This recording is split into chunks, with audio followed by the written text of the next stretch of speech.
사랑의 낭만과 착각. 왜 나는 너를 사랑하는가? 나는 설악산의 봉정함에서 대청봉으로 올라가는 산행길의 운명적인 사랑과 조우한다. LA로 가는 비행기 안에서 치명적인 사랑을 만난다. 서울역에서 친구를 기다리다가 호수 같은 눈빛의 그녀를 만난다. 경주에서 근무 중에 첫눈에 반한 사랑을 만난다. 우연히 들어간 회사에서 천생연분을 만난다. 영어 연수를 받으러 갔다가 필생의 사랑을 만난다. 상상할 수 없을 정도로 희박한 확률로 만났다는 낭만적 운명론에 젖어 단박에 사랑에 빠진다. 그때 마주쳤던 또 다른 수만 명의 사람들을 우리는 아예 계산에 넣지 않는 것이다. 그래서 우리는 이렇게 말한다. 우리가 여기서 만난 것은 우연이 아니라 운명이야. 아마 그 감정은 누가 당신이 사랑하는 그녀가 사실은 걸어갈 때마다 치마 사이로 1분에 수만 개씩 각질을 쏟아내는 생물체라고 말한다고 해서, 혹은 그녀를 보고 똥이 가득 들어있는 가죽주머니라고 말한다고 해서 당신의 시각이 바뀌지는 않을 것이다. 이 말은 옛날 기독교 신도들이 아름다운 여성을 바라볼 때 음탕한 생각이 드는 것을 억제하기 위해 지어낸 말이다. 사랑이란 아름다운 여자를 만나 그녀가 아름답지 않다는 것을 알기까지의 매우 행복한 시간이다. 기쁨을 감출 수 없는 사랑은 서로의 오해에서 싹트고, 심각한 사랑은 우연을 운명으로 착각하게 만들어 마침내 치명적인 바이러스에 감염되는 과정이다. 사랑에 실패한 개츠비를 위대한 개츠비로 만드는 열정의 바이러스다. 영화책 읽어주는 남자에서 한나에 대한 감정이 마이클의 인생을 송두리째 흔드는 것. 바로 그것이 사랑이다. 서로를 이상화하고 서로의 말과 행동에서 이면의 의미를 찾고 정신과 육체를 결합하려고 끊임없이 시도하는 것이 사랑이다. 사랑해달라고 말한 적 없지만 사랑할 수밖에 없는 것. 그 사람이 날 아프게 해도, 그 사람이 날 슬프게 해도, 그 사람이 많은 결점을 지녔는데도, 그럼에도 불구하고 그 사람을 사랑하는 것. 세상 사람 모두가 안 어울린다고 말해도, 세상 사람 모두가 제발 그만두라고 해도, 상대방조차 제발 날 사랑하지 말라고 해도 그래도 사랑할 수밖에 없는 것. 그것이 사랑이다. 베르테르가 로테를 생각하며 이렇게 노래할 수 있는 것도 바로 사랑 때문이다. 나를 둘러싼 이 세상의 모든 것을 나는 그녀와의 관계 속에서만 바라본다네. 그러나 이런 존재론적 사랑은 자연의 선택에서 도태되기 마련이고, 모든 사랑은 소유의 종말을 맞기 마련이다.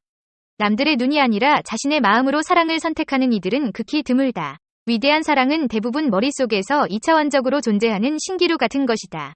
그렇지 않다면 실현했으면 죽어라고 외치는 젊은 베르테르의 슬픔, 즉 젊은 남자가 유부녀와 불륜을 저지르다 권총으로 자살한다는 터무니없는 이야기에 그토록 열광할 리가 있겠는가. 그것을 경험하는 측도 대부분 남자들이다. 현실 속의 사랑은 전혀 아름답지 않으며 특히 여성들에게는 그렇다. 대부분의 여자들은 관계를 남들의 눈을 통해, 또는 적어도 그녀가 남들의 눈이라고 생각하는 것을 통해 바라본다. 어떤 남자가 자신을 사랑하더라도 자신의 사회적 신분에 맞지 않는다면, 그의 장래성이나 겉모습이 남들이 감탄할 만한 것이 아니면 자신의 감정에 브레이크를 걸곤 한다. 요즘에는 비록 여성들도 경제적 독립을 달성했다고는 하나 여전히 권력과 돈이 많을수록 더 매력적이다. 그렇지 않고서야 매력적인 젊은 여성이 지위가 높거나 돈 많은 노인을 택하는 현상을 어떻게 설명할 수 있겠는가? 모든 문화권에서 여성들은 남성들에 비해 파트너의 수입과 출신 성분, 야망과 출세욕을 더 살핀다. 그들은 본능적으로 안다. 어떤 남자들은 양아치 꽃미남 타입이어서 여러 여자들과 성관계를 가지려 애쓰면서 누구에게도 투자하려 하지 않는 반면, 어떤 남자들은 삼돌이 타입이어서 자기가 가진 모든 돈을 한 여자와 그 자식들에게 쏟아붓는다. 철학자 에리히 프롬은 소유냐, 존재냐라는 책에서 세상에는 두 종류의 인간이 존재한다고 주장한다. 하나는 존재지향의 인간이고 다른 하나는 소유지향의 인간이다. 존재지향의 사람들은 단지 어떤 것이 있다는 사실만으로 놀라움, 기쁨, 행복을 느낀다.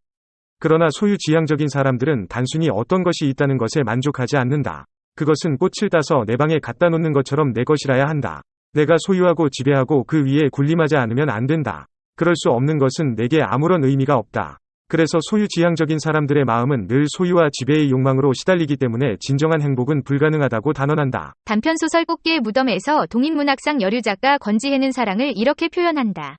애초에 사랑을 원한 건 아니었지만 어느새 사랑이 싹을 틔우더니 점점 자라나 그에게 생채기를 냈다. 그녀의 육체를 모조리 장악하고 소유하더라도 바람 같은 한중 그녀의 영혼이 늘 소나기에서 빠져나가는 느낌이었다. 그녀를 위해 옷을 사주고 그녀가 좋아하는 걸 먹게 하고 아낌없이 마음을 주어도 늘 무언가가 소나기에서 빠져나가는 느낌으로 허전해졌다. 사랑이 싹 트자마자 그렇게 늘 무언가가 소나기에서 빠져나가는 느낌, 이곳 우리를 흔들어댄다. 마침내 사랑이란 깊어질수록 쓸쓸하고 다가갈수록 허전해지게 마련이라는 사실을 깨닫게 되는 순간이 오는 것이다. 심지어 르네상스 시대의 저명한 플라톤 해석가였던 피치노는 그의 플라톤의 향연주석에서 사랑을 이렇게 표현했다. 사랑은 먼저 가혹한 괴로움이다. 사랑하는 자는 그 누구든 이미 죽어가고 있다. 이쯤 되면 사랑은 그 출발부터 커다란 불행이여 재앙이라 하지 않을 수 없다. 또 결혼을 하고 나면 그 관계에서 빠져나오기가 힘들다.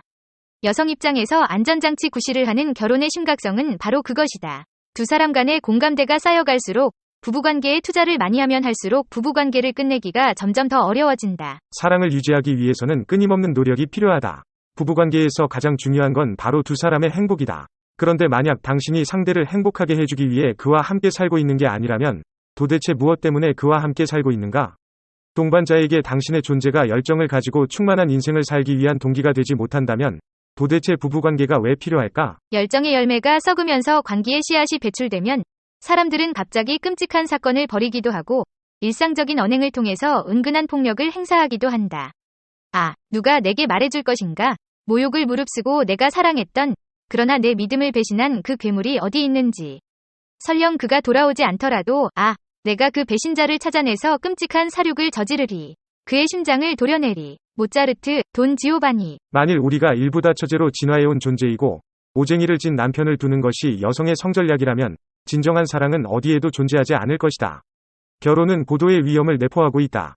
보부아르는 결혼에 있는 불행의 씨앗은 부부가 서로의 장점보다 서로의 약점으로 결합한다는 것이다. 서로가 주는 것에서 기쁨을 찾기보다 상대에게 부탁만 한다. 고 지적했다. 결혼은 때로 죽음보다 더한 고통이다. 영화 캐리비언의 해적에서 잭 스페로우가 윌터너를 죽이려는 데비 존스에게 이런 말을 한다. 그냥 엘리자벳과 결혼하게 내버려두죠. 결혼이 죽음보다 더한 처벌 아닙니까? 결혼은 다른 형태의 불특정 관계에 비해 훨씬 더 상대와 관련된 모든 것을 자신과 연관시킨다. 이는 두 사람이 경제적으로 항상 상호 책임을 진다는 계약서부터 시작되어 결혼의 일상생활까지 번져나간다. 특히 작가 알랭드 보통의 말대로 심장에게 끝없는 사랑을 강요하는 온갖 시도 중에서 가장 인정사정 없는 시도인 결혼이야말로 오해의 마라톤에 취약하기 그지없다. 결혼은 평생 동안 사랑할 것이라는 결코 달성할 수 없는 목표를 계약으로 성사된다. 그리고 실제로 일생 동안 타인의 세계에 사로잡혀 있기 때문에 원칙적인 사랑의 비개연성이 순식간에 병리학적인 것으로 변질될 수 있다. 명목상으로 일부일처제인 사회에서 자기도 모르는 사이에 다른 남자의 유전적 자식을 키우는 비율은 어느 문명권에서나 대략 10% 이상이다. 현대 여성은 수컷의 자원과 헌신을 우선시하고 짝보험의 외도 전략을 택했던 조상할머니의 후예다. 여자가 성적으로 문란했다는 증거는 남자가 지닌 고환의 상대적 크기다. 여자가 그만큼 문란하지 않았다면 남자는 그만한 크기의 고환을 갖지도 사정할 때마다 그만한 수의 정자를 방출하지도 않았을 것이다. 그 밖에도 진화론적인 증거는 많다. 사실 외도로부터 많은 부부들을 지켜주는 것은 윤리도덕이 아니라 짝으로서 낮은 매력도 무능력과 유혹받을 기회가 적다는 점일 것이다. 또 무엇보다 큰 이유는 여성들에게는 이중 잣대가 적용되어 외도에 따르는 비용이 너무 크다는 점일 것이다. 남자 역시 역사를 통틀어 적어도 권력을 지닌 남자는 결혼은 일부일처제로 하더라도 짝짓기는 늘 일부다처제로 했다. 현대사회에서는 클린턴 대통령이 전형적인 예이지만 과거 모로코의 마지막 셰리프인 물레이 이스마엘 황제는 적어도 700명의 아들과 342명의 딸을 두었다. 진화심리학의 저자 앨런 밀러에 따르면 대다수 여자는 일부다처제를 통해 이득을 보는 반면 대다수 남자는 반대로 일부일처제에서 이득을 본다.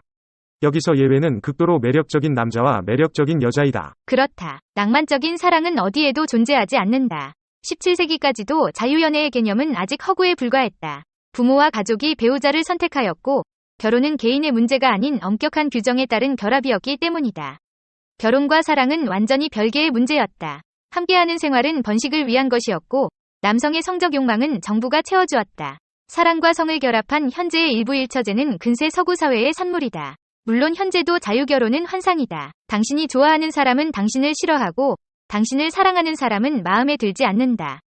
결국 우리는 기껏해야 사회적 지위나 지적 수준, 나아가 경제적 상황이 비슷한 파트너를 사랑할 수밖에 없는 것이다. 유용하게 보셨다면 이 주제에 대한 여러분의 의견을 댓글로 달아주세요.